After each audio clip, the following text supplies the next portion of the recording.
Hello ladies and gentlemen, it's Young here with a huge Metal Gear Solid 5 news update. Today is the day that Kojima Productions showed off a 24-minute demo to the press to commemorate Kojima Productions LA. Websites like Game Trailers, Game Informer, IGN, GameSpot, Kotaku, Polygon, and Nerd Reactor each had their own impressions to share. All of these websites noticed certain things that others didn't, so I'll save you the trouble of having to read each article by compiling all the important information in one video. There's a lot to talk about, so without further ado, let's dive right into it.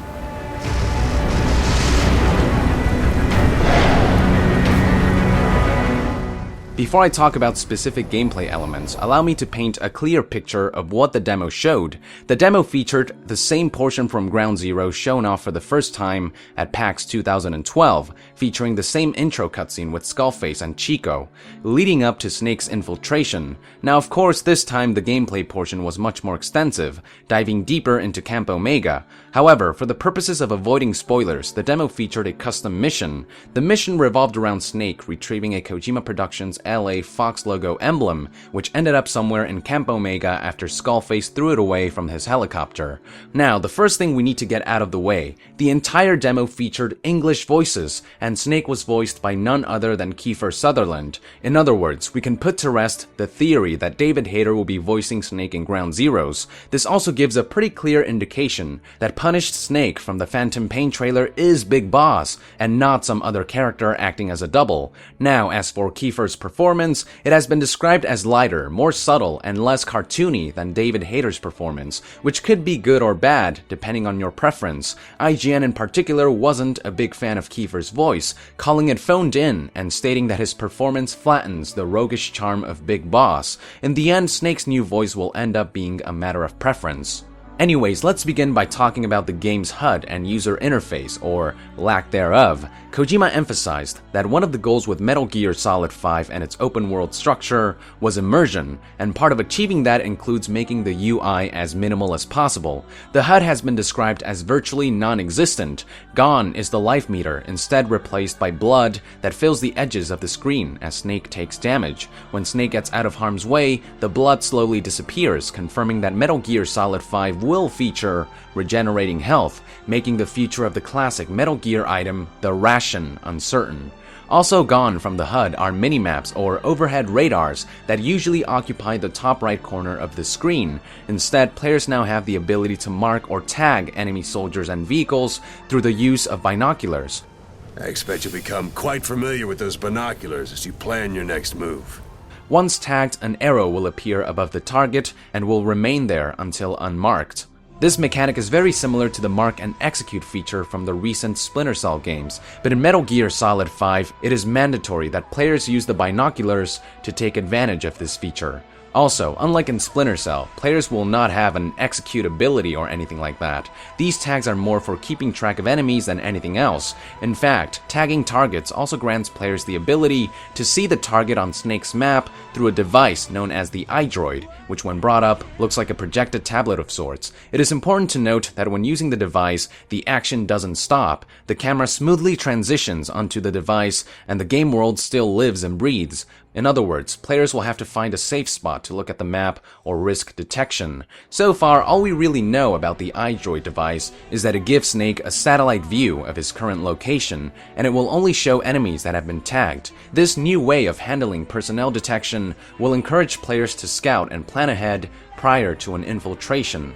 Another feature of the iDroid is the ability to tag a location on the map with a marker of sorts. This marker will show up in-game, which should keep players from getting lost in the game world. This feature was likely added since the game is much larger in scale due to its open-world nature. Another addition to the HUD are context-sensitive prompts. As an example, when players hold a guard up at knife point, button prompts will appear showing options that players have, from interrogating the enemy to slicing his neck. Another example is when Snake encounters a locked gate. Button prompts will appear showing Snake's options, one of them being the ability to lockpick the locks on the gate. These button prompts will aid players in getting used to the game's complex mechanics. Certain aspects of the HUD have also been vastly modified. In past Metal Gear Solid games, the bottom left and right corners would be reserved for item and weapon selection respectively. In Metal Gear Solid 5, item and weapon selection is achieved through a weapon wheel of sorts that appears in the center. One journalist compared the new items and weapons interface to the Mass Effect 3 wheel. Overall, the HUD has been revamped to make Metal Gear Solid 5 as seamless, immersive, and simple as possible.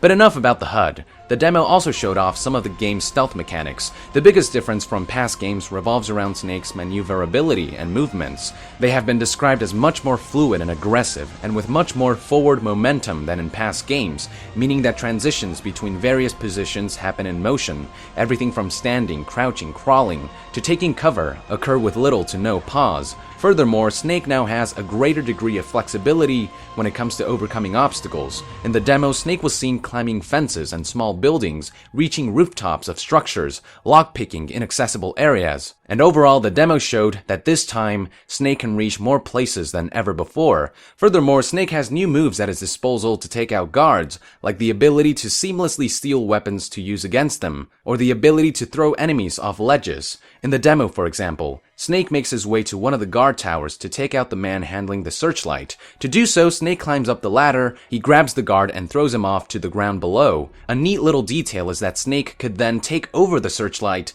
and shine it on other guards, which will make him look your way, raise their arm to cover their eyes, and eventually walk away. Sounds like a great way to troll NPCs. The game also features returning stealth mechanics like the ability to distract guards by throwing clip magazines, the ability to pick up and hide unconscious bodies, and the previously mentioned ability to hold enemies up and question them at knife point. Like in past games, some guards may provide more useful information than others, and guards will all have sets of dialogues to speak during the situation. There is a lot more Snake can do in this game than ever before, and fortunately, journalists have noted that controls in general seemed much more streamlined, allowing players to do certain things more smoothly with less button presses than in past games. Using all the new HUD enhancements, stealth mechanics, and enhanced controls, the player manages to infiltrate Camp Omega, but he is eventually detected by one of the guards. It is at this point that the game shows off another new feature: pre-alert bullet time. When Snake is detected, sound will slowly fade until Snake's heartbeat is all the player can hear, and then time will slow down for just a few seconds, giving players the chance to take out the guard before he triggers a base-wide alert status. If you look closely, you can actually see this happen in the E3 Phantom Pain trailer.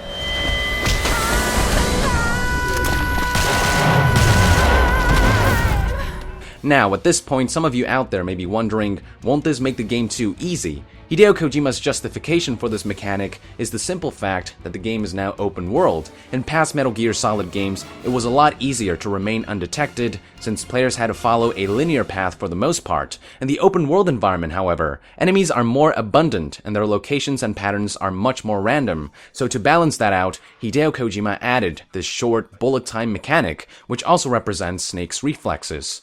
In the demo, using the feature, the player actually manages to take out the guard before he alerts the entire base. Apart from showing off this new bullet time feature, this particular portion also showed off the purpose behind all the lens flares we've seen these past few trailers. No, they are not just there for show. These lens flares appear when players are close to being detected. The more visible Snake is, the bigger the lens flare. These lens flares will also appear in the direction of the source. So, if there is a guard to Snake's left getting closer, the lens flare will grow brighter on the left side of the screen, and of course, lens flares will get dimmer the further players get away from the source. Some journalists have also noted that on occasions, on the lower portion of the screen, these weird white animus-like bars would show up. These actually show up in the E3 trailer as well. Unfortunately, an explanation in regards to what these are was not given. Now, close to the end of the demo, the player actually triggers a full-blown base-wide alert. Once a base-wide alert is triggered, the classic exclamation noise can be heard. Unfortunately, there was no exclamation mark to be seen. As stated before, Kojima is aiming for a seamless and immersive game, which could be why he decided to exclude the exclamation mark. But you never know, there's still a lot of time left, so he might include it in the game last minute. I hope he at least gives players the option to turn the exclamation symbol on or off. Anyway, soon after the base white alert is triggered, the player begins to show off the game's shooting mechanics. It was noted by journalists that transition into combat seemed very fluid and simple, with the new weapon wheel working to the player's favor. Overall, journalists noted that controls in general seemed much more streamlined, allowing players to do certain things more smoothly and with less buttons than in past games. Certain mechanics like aiming and shooting works very similar to Metal Gear Solid 4, so once a weapon is drawn, the camera shifts to an over-the-shoulder view, displaying a familiar 4 dots crosshair. Players will also have the option of turning on auto-aim, which was the case for this particular demo. During the firefight, many journalists noted that the AI wasn't reacting as aggressively as they'd hoped, but Kojima noted that the game was running on an untuned, low difficulty.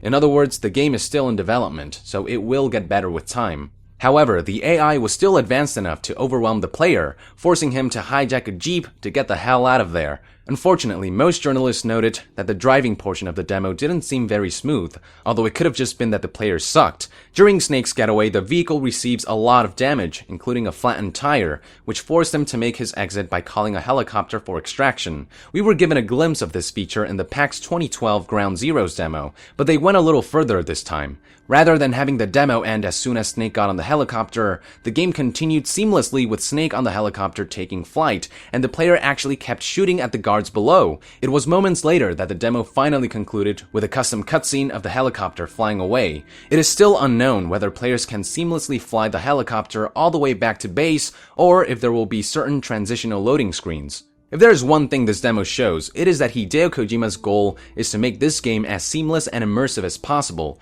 Transition between cutscenes and gameplay are seamless, and cutscenes themselves are likely to feature very few cuts, if any, very similar to the Ground Zeroes footage. Kojima also confirmed that there would be fewer cutscenes in this game to keep players immersed. During gameplay, the HUD is virtually non-existent, replacing the health meter with on-screen blood and replacing on-screen radars with tags and marks. During missions, codec conversations will rarely interrupt the player since they can now happen live, and a menu-based interface is a thing of the past, with features like the map being accessible only in-game, unrealistic gameplay elements like floating item and weapon boxes, and the classic exclamation symbol are no longer present. It is also clear that Kojima aims to make the game simpler and much more player-driven. The interface for switching between items and weapons have been modernized, controls have been simplified to allow players to achieve more things with less buttons.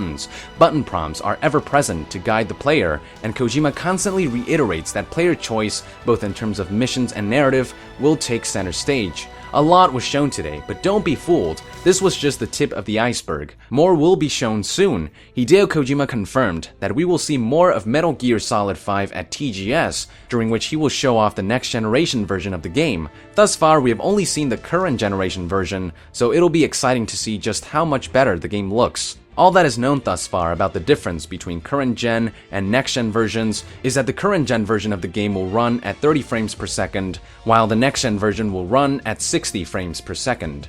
And there you have it, ladies and gentlemen, everything learned about the 24 minutes gameplay demo. It's both exciting and scary to be a Metal Gear fan knowing that so much is changing in this game. But it is Hideo Kojima, and it is rare for the man not to deliver. What do you guys think about all these gameplay changes? Let our nation know in the comments below. And to be further updated on Metal Gear Solid 5, be sure to join the nation and subscribe to Young Gear. I'll see you guys next time. Thank you very much, and Young out!